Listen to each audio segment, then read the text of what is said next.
शुरुआत हो गई। इस्लाम में रमजान को पवित्र कहने का सबसे बड़ा कारण है कि इसी महीने में कुरान आसमान से जमीन पर उतारी गई थी, जिसके बाद से मुसलमानों को काफिरों की हत्या करने, बलात्कार करने, लूटने व धर्मांतरण करने का किताबी लाइसेंस मिल गया। इसके बाद इस्लाम के दो सबसे बड़े जिहाद जिस इस्लामिक महीने में अंजाम दिए गए वो रमजान का ही महीना था। 624 ईस्वी में पैगंबर मोहम्मद के नेतृत्व में इस्लाम की पहली और सबसे महत्वपूर्ण जंग रमजान के महीने में ही लड़ी गई थी, जिसको इतिहास में बदर की जंग के रूप में जाना जाता है।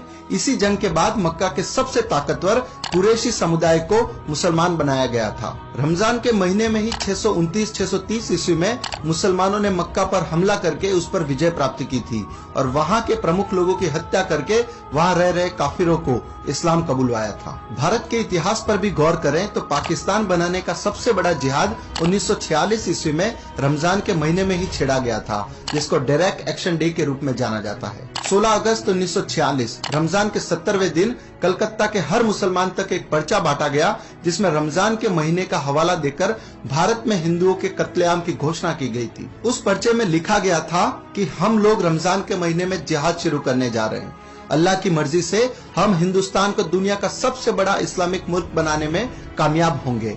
ए काफिर, तुम्हारी सजा का वक्त आ गया है, अब कत्लेआम होगा।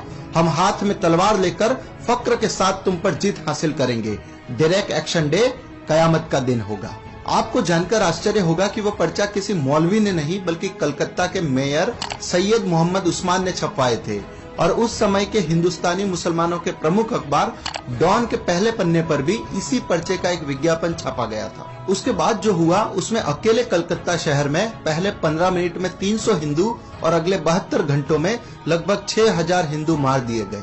20,000 से अधिक लोग गंभीर रूप से घायल हुए और लगभग 1 लाख लोगों को अपना सब कुछ छोड़कर भाग जाना पड़ा। रमजान के दौरान हुए उस नरसंहार में हिंदुओं की मौत का सही आंकड़ा सामने नहीं आ पाए, इसलिए हिंदुओं की लाशों को नदी में बहा दिया गया। उस घटना के संबंध में कलकत्ता की एक बस्ती बेलिया घाट में अखाड़ा चलाने वाले जुगल चंद्र घोष ने बताया था कि मैंने बेशुमार लाशें देखी।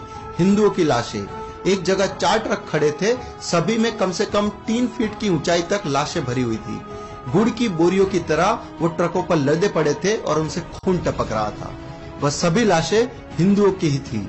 महीना रमजान का था और कत्लेआम करने वाले मुसलमान थे। तो मित्रों, अब आपको समझ आ गया होगा कि रमजान का महीना मुसलमानों के लिए इतना पवित्र क्यों है, क्योंकि वे इसी महीने में अपने जिहादी रूप को सबसे अधिक बाहर लाते हैं और इस्लाम का जो मूल एजेंडा है उसको भी इसी महीने में प्रमुखता से अंजाम देते हैं।